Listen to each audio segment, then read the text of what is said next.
gentlemen, how we doing? It is Case from Q101. This is A Case For, a show in which I have coerced management and letting me talk to my favorite bands. We are on location at Lollapalooza, and it is a delight not to be joined by just one person like normal, but three people. I have Ben Stellar at the picnic table with me. Would you guys mind passing the mic around and introducing yourselves real quick? My name is Sam. I sing in the band. I'm Skylar. I play guitar. I'm Layla. I play the drums. Thank you so much. What a lovely introduction for a lovely band. I want to start things off. I saw you guys perform at Lollapalooza today, and Sam, I was unaware prior to today that you're a tambourine guy on stage. It's very Liam Gallagher. It's very cool. I'm genuinely curious if you realize how cool you look on stage.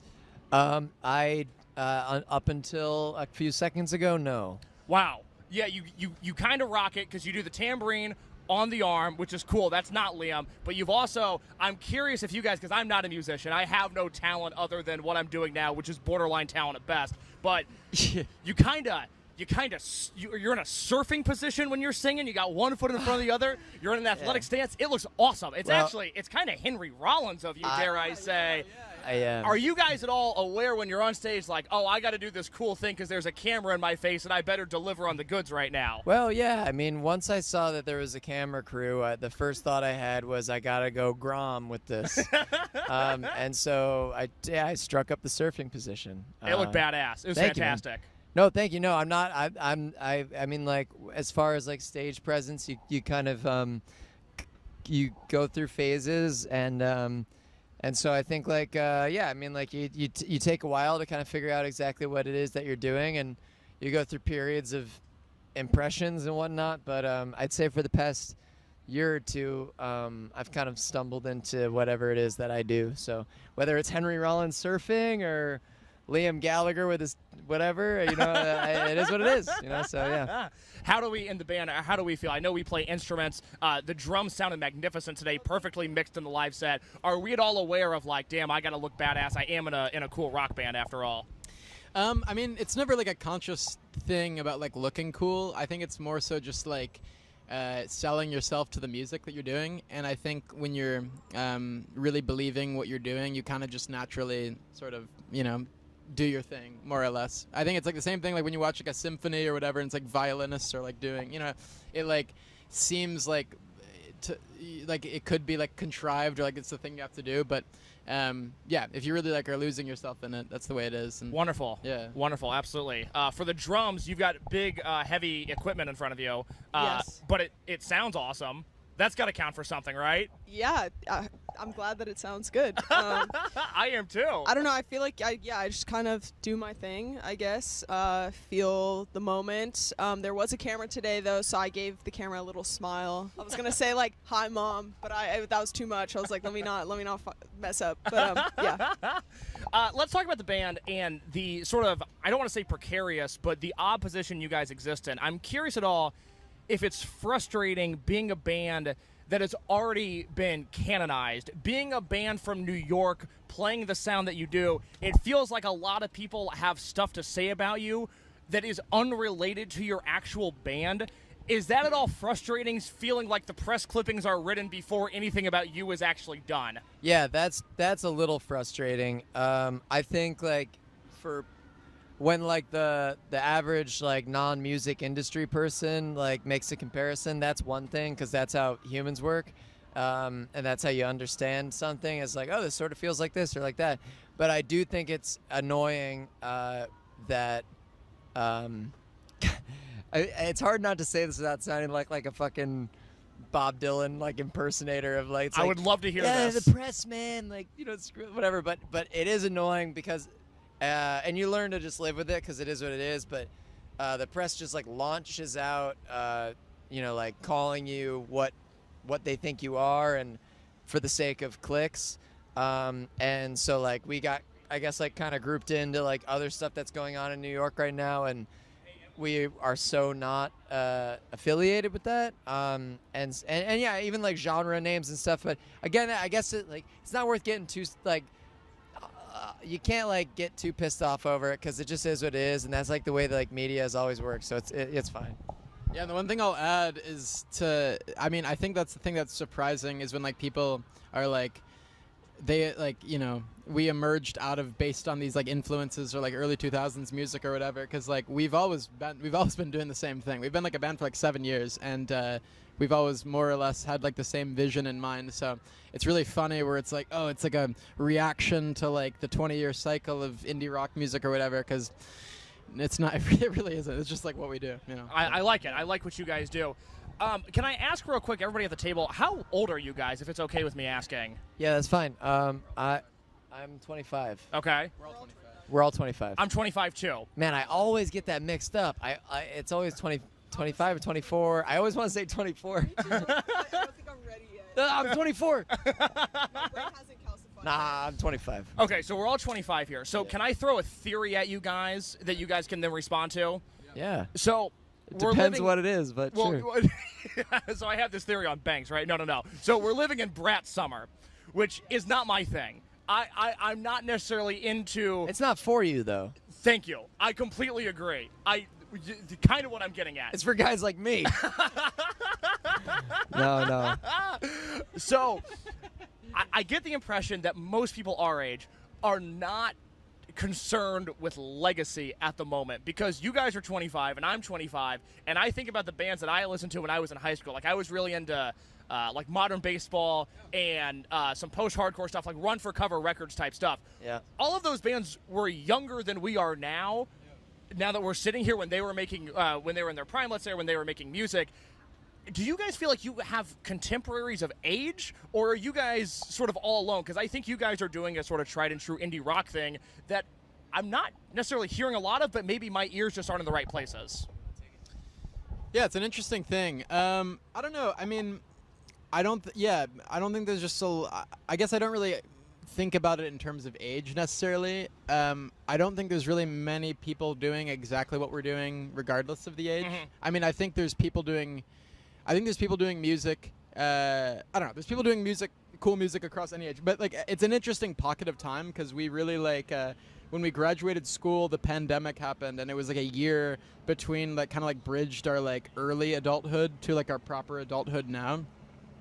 And it was kind of like a lost couple years. So in some ways, it's like we're 25 now, but like I think we're like I feel 23 or I feel 24 because of that lost time, if that makes any sense. For sure. And so in some ways, it's kind of a cool spot because I have like the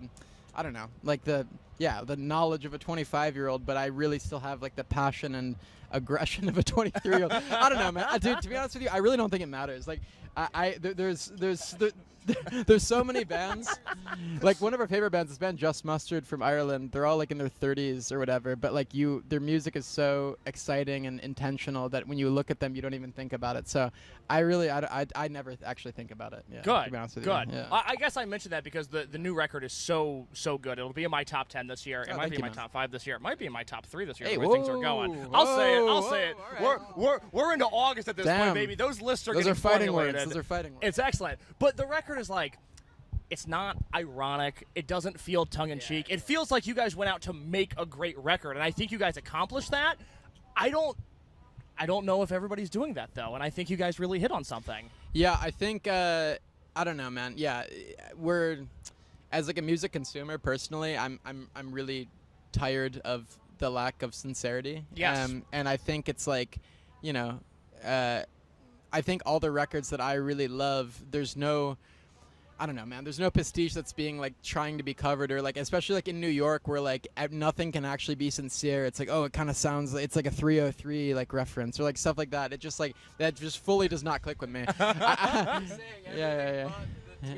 Yeah. So like I think it's like I've always really loved music where it's like actually about something, and it's like it's not like you don't need like an understanding of pop culture, or like you don't need to like be on like TikTok constantly like following trends. It's just like you can tell from like, you know, the first 5 seconds that like, oh shit, they actually mean what they're doing. So yeah, I think I don't know, you're right, it's weird, there's not a lot of that, but yeah, that's kind of like the only way we can go about it, you know? Well, good. That comes through in the record. I'll only take a few more minutes of your time, but I'm curious now because we're so locked in with Q101 with what Chicago's got going on, and Chicago right now is having a real resurgence.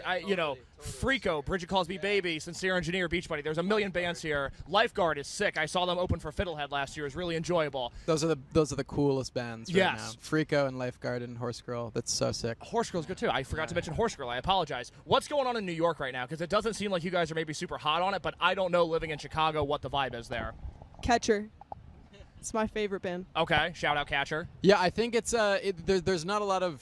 I mean, there are some really cool bands, but I think it's just now starting to get to a point where there's interesting music again. For a while there was like, 2 or 3, kind of like the thing we were talking about, but now I'm starting to see like actually authentic stuff. There's a band called Voyeur that's really, really cool. Okay. That I'd recommend you check out. And Catcher, and I'm trying to think of any others. The Geese are obviously really sick. Water From Your Eyes. Model Actress. I love it. There we go. love that's it. a smattering. Yeah. All right, let's talk about your music one last time before you guys go. The song Sweet. My favorite on the record. My favorite song of 2024, possibly. Damn, thank you, man. I mean this in all sincerity. It's mind-blowing. When the rap comes out this year, if it's not number 1, it'll be top 5. I'm curious how that song came about, because something so intense, something so elaborate, at some point doesn't exist, and now we have the finished product. What were the steps it took to get there? Wow, that's very kind of you. That song was early on. I think that was the first song that was written with the album in mind, because we had a couple songs that were written prior to like us deciding like we're gonna do a record, and that was the first song where we started practicing and writing, and then Sky had those 3 chords, and he describes. I'll let you describe. Yeah, I was really into like Mazzy Star at the time, and I was really into the way that Dave Roebuck plays guitar, where he'll just like play these really simple 3 chords, but he'll leave some of the strings open, and it creates like this really like wistful kind of like almost like Americana vibe, like you're like driving down like Route 66 or whatever. And I really wanted to have like a love song sounding song, because it's not really in our wheelhouse, and I thought that like that was really kind of the place I was in. It's like this wistful feeling. So yeah, we had those 3 chords, and that was one of the songs that was like one of the few songs in the album that just kind of fell into place, and we didn't overthink. Can't say the same about any of the other songs, but Which was the hardest on the record to complete? Really, All in One, maybe. Yeah, the song All in One was we wrote that while we were on tour with Shame, and we would like get practice spaces between studios, and yeah. Yeah, we wrote some of it in Lifeguards. But yeah, we were just, I think there was like sort of like the last puzzle piece on the album, and we were like really butting heads on it for a while, and like eventually, I think it was something like we would like practice it in one space, and then we'd play like 3 shows with Shame, and then we'd go back at it. It's like, oh wait, no, actually, like, So it was kind of like it was like evolved along with the tour, sort of. So it was complicated, but yeah, that's probably one of my favorites on the record. Yeah. I always like asking bands this, because I normally hate what I do. I'll feel good about it in the moment, and then in hindsight I go, oh, I could have done this or this. On the new record, is there anything that's sitting with you where you go, oh my God, if only we would have done this instead? Or are you guys very content with what's on there? I think as far as the record goes, that's exactly what those songs needed to be.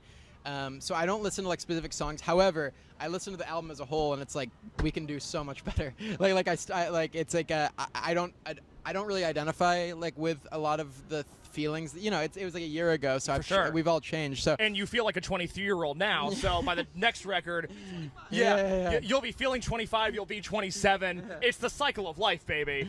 But I think I'm just ready. I'm excited to talk about new things. I mean, this record was like very New York based and everything, because that was kind of the thing that like was the common language between the 5 of us. But now that we've done that, we've gotten that like this is what we're all about sort of out of the way. We can actually like delve into more interesting things, and I don't want it to. Yeah, I want it to sound different. I want it to sound like an evolution, and yeah. But I don't regret anything about this record. No. Good. Yeah. Good. I'm glad. Well, before we go, is there anything else you guys want to plug? Anything you want to say to the people of Chicago, or will you guys go on about your merry way? Yeah, we'll be back in Chicago. We're playing with. Well, sorry. We're playing with Fontaines at the Salt Shed. Salt Shed. So that venue will blow your mind. Sick. Okay. Cool. The catering there, let me tell you. Really? I've nibbled on a few brownies myself backstage. Very tasty. Nice. Yeah. So yeah, come check us out there. Come check out Fontaines. It'll be a really good show. Wonderful. Well, Ben Steller, thank you guys so much. I think what you guys are doing is really important. I'm glad you guys are here. Thank you so much for stopping by.